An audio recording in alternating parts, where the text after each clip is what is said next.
There's a moment in the Texas State House that still echoes in the hallways of power, a moment when one question, 7 words, stopped a room full of legislators cold. James Talarico stood at the podium, facing the Republican supermajority. They'd been invoking scripture all session, quoting verses, claiming divine mandate, building policy on biblical authority, and then he asked it, "If you're going to legislate scripture, show me the verse." Silence, no response, no counter-argument, just silence.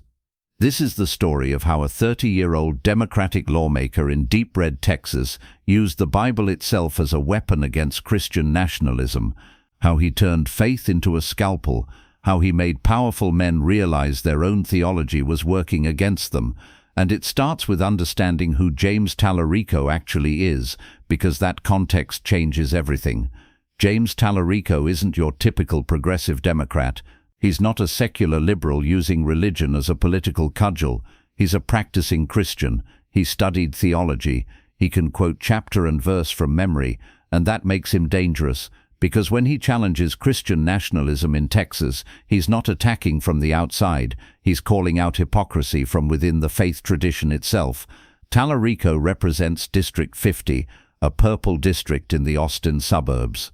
He was first elected in 2018, at 29, becoming one of the youngest members of the Texas legislature. But his youth isn't his defining feature. His faith is. In a building where Republicans routinely open sessions with prayers invoking Jesus Christ, where Lieutenant Governor Dan Patrick openly declares Texas a Christian state, Talarico occupies a unique position. He's a Democrat who actually knows Scripture better than most of the Republicans wielding it, and he's been watching them weaponize his faith for years. Rehook, by 2023, that weapon turned into a full-blown legislative agenda, and Talarico decided to fight back, not with secular arguments about separation of church and state, but with the Bible itself.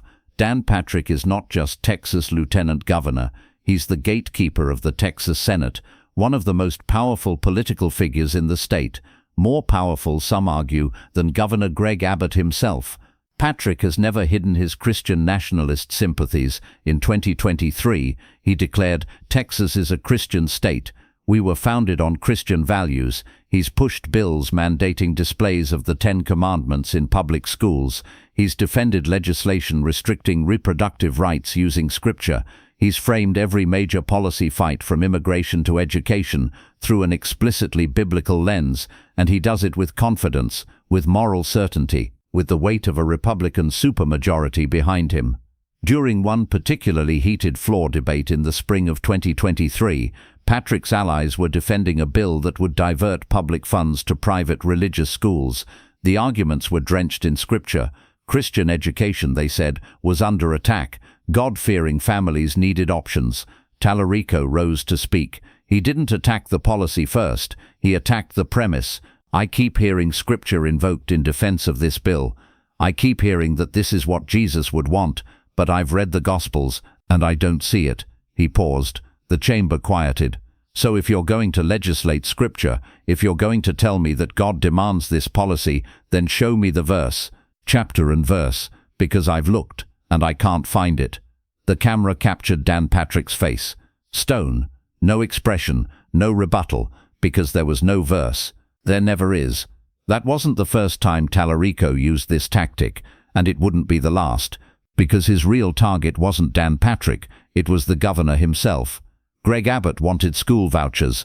Badly. He called them education savings accounts. The pitch was simple. Give parents taxpayer money to send their kids to private schools. School choice, he called it. Freedom. But here's what the policy actually did. It funneled public money, billions of dollars, to private religious academies in wealthy suburbs. Meanwhile, rural school districts already starving for funds faced devastating cuts. Abbott framed it as pro-family, pro-freedom, pro-Christian values.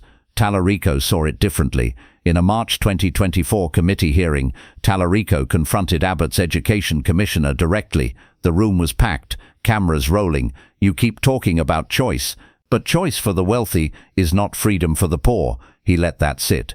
Jesus spent his entire ministry with the poor. with the marginalized, with those left behind. So when you tell me this is Christian policy, I want to know, which Bible are you reading? The commissioner stammered, talked about family values, about protecting faith.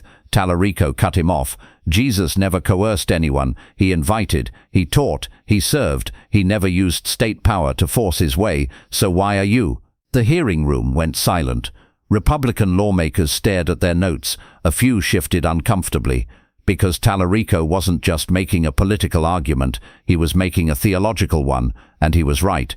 Abbott's voucher bill failed, not because Democrats stopped it, they didn't have the votes. It failed because rural Republicans, many representing deeply Christian districts, couldn't justify it to their constituents. Talarico had fractured the coalition by exposing its hypocrisy. But his most devastating moment wasn't aimed at Abbott or Patrick. It was aimed at the entire Texas GOP, and it happened on the House floor in front of everyone. It was late in the 2023 legislative session. The chamber was debating a series of bills restricting LGBTQ rights, banning books, mandating religious instruction. The justifications were all the same: Christian values, biblical morality, God's law. Talarico requested time to speak. He walked to the podium, no notes, no teleprompter, and he delivered what many would later call the most important speech of the session. I've sat here for weeks listening to my colleagues invoke Jesus, quote scripture, claim to know God's will, but I wonder, have they actually read the Gospels? Because the Jesus I read about didn't seek power. He washed feet. He didn't legislate morality. He invited transformation. The Jesus I follow never, not once, used the power of the state to force anyone to follow him. He said, "Come and see, not obey or else." His voice rose. So when you tell me that banning books honors Christ, show me the verse. When you tell me that persecuting trans kids reflects God's love, show me the verse. When you tell me that withholding healthcare is Christian compassion, show me the verse. Silence. Not polite silence, not respectful silence, suffocating silence. No one clapped, no one rebutted, no one moved, because he'd just dismantled the entire legislative session's moral foundation, and he'd done it using the same Bible they'd been quoting all along. In politics, silence is rare. Someone always has a comeback, a deflection, a pivot, but after Talarico's speech, there was nothing. Republican lawmakers sat frozen. Some stared at their desks. A few walked out. Dan Patrick, presiding, simply moved to the next agenda item without comment. Because what could they say? He hadn't attacked Christianity. He'd defended it. He'd reminded them what their own faith actually teaches, and in doing so, he'd exposed the gap between their theology and their politics. But here's what makes this story truly important. Talarico didn't win. Not politically. Most of those bills passed anyway. The Republican supermajority ensured it. James Talarico is still in the minority. His district is competitive. He won re-election in 2024, but by a smaller margin than before. His speeches go viral online, but they don't change votes in Austin. Christian nationalism in Texas isn't retreating. If anything, it's becoming more explicit, more aggressive. So why does this story matter? Because Talarico proved something crucial. You can challenge Christian nationalism without abandoning Christianity. You can fight theocracy without becoming an atheist. You can defend the separation of church and state by pointing out what the church actually teaches. He's shown that the most effective critics of religious authoritarianism are often people of faith themselves. Here's what haunts the Texas GOP. If their policies can't survive scrutiny from an actual Christian who knows Scripture, what are they really based on? Power, cultural dominance, political control, not faith, not the Bible, not Jesus, and that's the verse they can't show him. James Talarico is still fighting, still asking the question, still waiting for an answer. Show me the verse. It's a challenge, a dare, a trap. Because if they cite Scripture, he'll explain what it actually means, and if they don't cite Scripture, they're admitting their policy has no biblical basis. Either way, they lose. This isn't a story about one politician. It's about how truth, real, theological, uncomfortable truth, can cut through political spin, how knowing your opponent's text better than they do gives you power, how faith, when actually practiced, is dangerous to those who merely exploit it. Dan Patrick still runs the Texas Senate. Greg Abbott still pushes vouchers. Christian nationalism still shapes legislation, but James Talarico is still standing at that podium, still asking that question, and they still haven't shown him the verse. Maybe they never will.